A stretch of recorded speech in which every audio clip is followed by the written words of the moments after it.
Hello students, मैं आपका physics गुरु नितिन भटनागर अपने अगले सेशन में आपके साथ हूँ। आज हम एक और इम्पॉर्टेंट टॉपिक डिस्कस करने जा रहे हैं, एक समान चुंबकीय क्षेत्र में आवेशित कण की गति।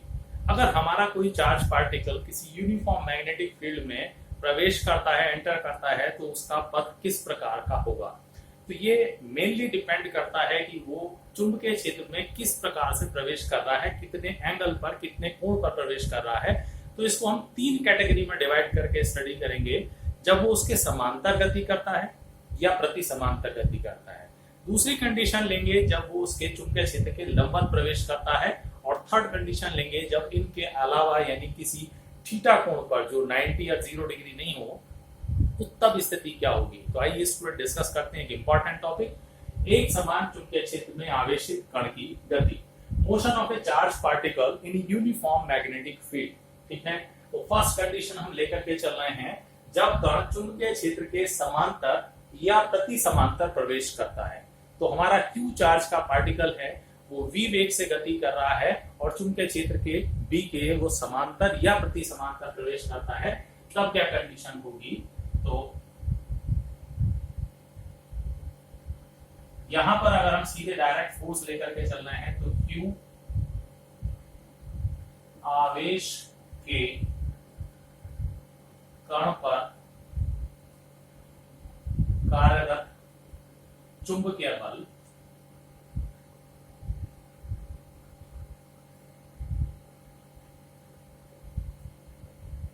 तो F इक्वल टू होगा Q V P और साइन 0 डिग्री जब वो समांतर प्रवेश करता है, और प्रति समांतर तो 180 डिग्री। साइन 0 का मान भी 0 है, साइन 180 की वैल्यू भी 0 है। तो इसका मतलब है इस स्थिति में कण पर कोई भी चुंबकीय बल कार्य नहीं कर रहा, तो वो बिना किसी विचलन के सीधे गुजर जाएगा, कोई पंतर उसके मार्ग पर नहीं आएगा। तो इस स्थिति में आते हैं कण बिना किसी विचलन के अपने पथ पर गति करेगा, कोई इफेक्ट नहीं पड़ेगा उसके मार्ग पर जब वो पैरेलल और एंटी पैरेलल एंट्री करता है किसी यूनिफॉर्म मैग्नेटिक फील्ड में। ठीक है, second condition, and this is an important condition, ये कंडीशन है जब आवेशित कण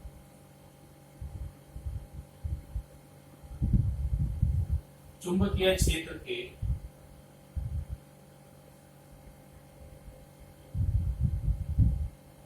लंबवत प्रवेश करता है।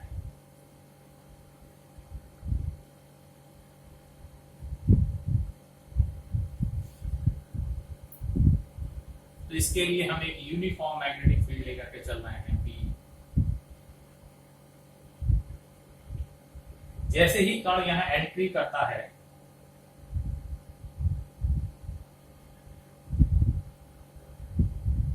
ये हमने लिया है यूनिफॉर्म मैग्नेटिक फील्ड P, और Q आवेश का कण जैसे ही यहां प्रवेश करता है, तो वो एक वृत्ताकार पथ पर गति करता है। इस प्रकार से ये हम डिस्कस करेंगे आगे।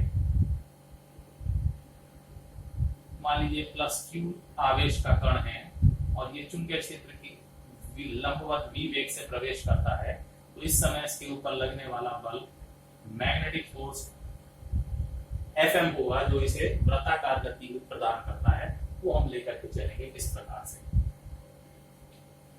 तो माना प्लस Q आवेश का एक कण एक समान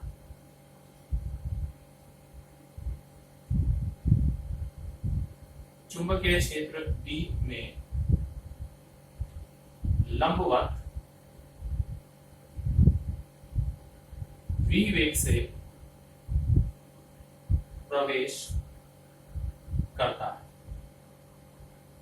ठीक है, इस स्थिति में कण पर एक चुंबकीय बल कार्य कर रहा होगा, तो वो हम लेकर के चलें।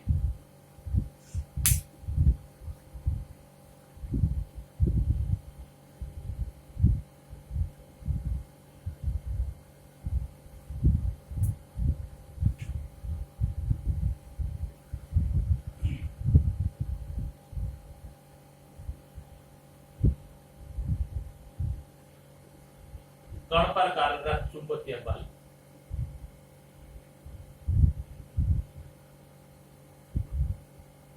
F इज इक्वल टू होगा, या इसको एफ एम कहते हैं, तो that is equal to q v B and sine 90 degree. F m is equal to q v B sine 90 degree. Sine 90 चूंकि लंबा प्रवेश किया है and its value becomes 1, sine 90 का मान +1 है, तो ये हो जाएगा F m is equal to q v B, and this is equation number first. Fleming के बाएं हाथ के नियम से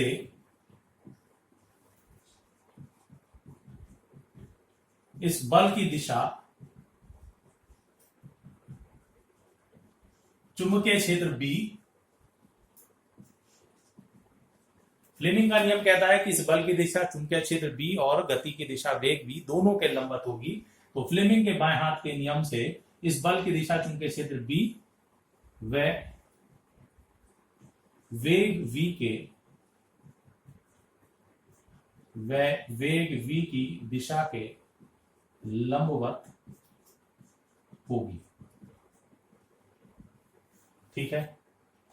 और जब भी किसी कण पर एक चुंबकीय बल कार्य, एक लंबवत दिशा में बल कार्य करता है गति की दिशा के, तो वो वृत्ताकार पथ पर गति करता है और उसके लिए आवश्यक अभिकेंद्र बल यही बल प्रदान करेगा। तो V के दिशा के लंबवत होगी,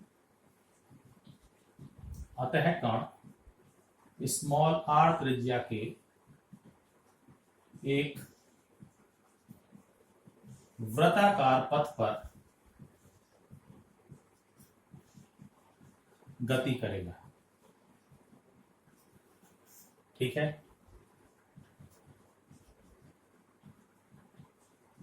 गति के लिए आवश्यक अभिकेंद्र बल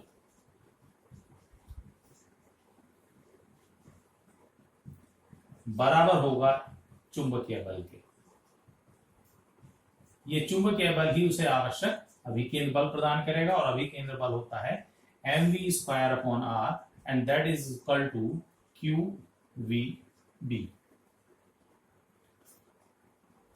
1v gets cancel, एक v से v cancel, तो we got important relation r is equal to mv/qb।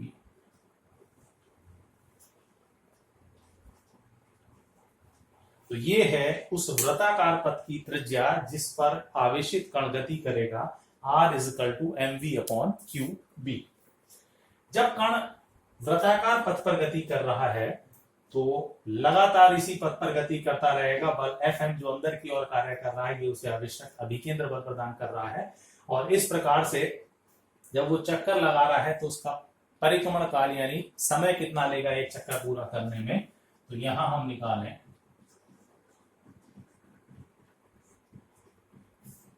परिक्रमण काल t बराबर होगा एक चक्कर में तय की गई कुल दूरी यानी 2πr और अपॉन वेग, समय बराबर दूरी बटे चाल सिंपली, तो 2π/v और r का मान समीकरण 2 से रख दिया जाए mv/qb।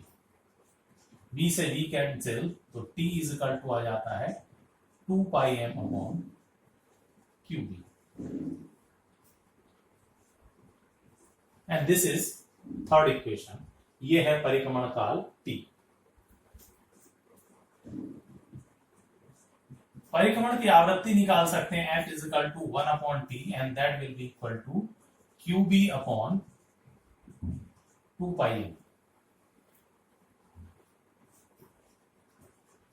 ठीक है।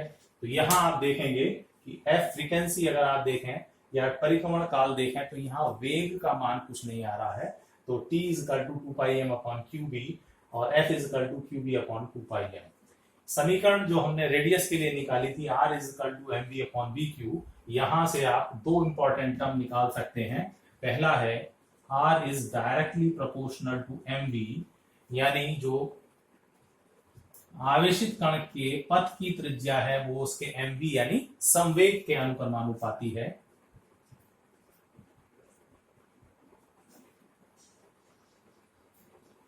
और दूसरा इंपॉर्टेंट टर्म यहां से आता है r is inversely proportional to q by m, और ये कहलाता है कण का विशिष्ट आवेश। तो जो आवेशित कण के पथ की त्रिज्या है वो उसके विशिष्ट आवेश के व्युत्क्रमानुपाती होती है। तो this was the second condition, जब वो चुंबकीय क्षेत्र में लंबवत प्रवेश किया। अब अगर वो किसी और कोण पर प्रवेश करे तब क्या कंडीशन होगी, and this is the third condition.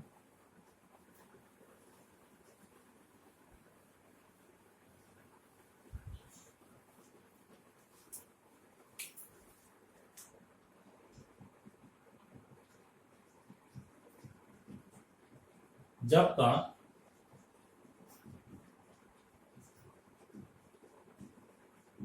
चुंबकीय क्षेत्र में किसी थीटा कोण पर प्रवेश करे,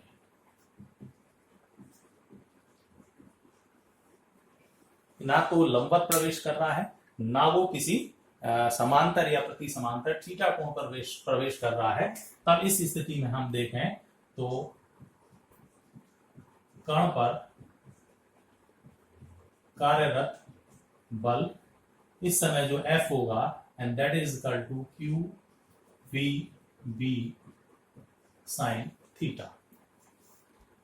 इस बल की दिशा भी चूंकि लंबवत कार्य करती है, लेकिन ऐसी स्थिति में हम देखें प्लस क्यू आवेश का कण है, ये हमारा यूनिफॉर्म मैग्नेटिक फील्ड बी है, और यहां पर v वेग से प्रवेश किया है हमारा कण। तो ऐसी स्थिति में इसके लंबवत इस दिशा में घटक, अगर ये थीटा कोण है तो इस दिशा में क्या घटक लेंगे हम, v साइन थीटा, और इसके कारण ये बल कार्य करता है एफ एम मैग्नेटिक फोर्स। तो v साइन थीटा के कारण तो वो लंबवत यानी वृत्ताकार पथ पर गति करना शुरू कर देगा, क्योंकि ये v के लंबवत बल कार्य कर रहा है। लेकिन यहां पर एक और घटक है v cos थीटा, यानी अभी तक जो भी कंडीशंस हमने ली वहां पर मैग्नेटिक फील्ड के केवल एक लंबवत वेग था, समांतर कोई घटक नहीं था, लेकिन यहां से लंबवत भी घटक बन रहा है, समांतर भी। लंबवत घटक के कारण वो वृत्ताकार पथ पर गति कर रहा है, लेकिन v cos थीटा जो क्षैतिज घटक है वो उसे हॉरिजॉन्टल डायरेक्शन में मूव कराता है। इसका मतलब एक संयुक्त गति होगी, और यहां का एक कुंडलिनी पथ पर गति करेगा। v साइन थीटा उसे वृत्ताकार वृत्तीय गति प्रदान कर रहा है, और जो v cos थीटा है ये उसे क्षैतिज दिशा में गतिशील करा रहा है, यानी आगे भी गति कर रहा है। तो इस प्रकार से यहां पर कुंडलिनी पथ गति करेगा। ठीक है, तो कण पर कार्यरत बल F इक्वल टू होगा q v B sine theta, और इस बल के कारण चूंकि वृत्तीय पथ पर वो चल रहा है,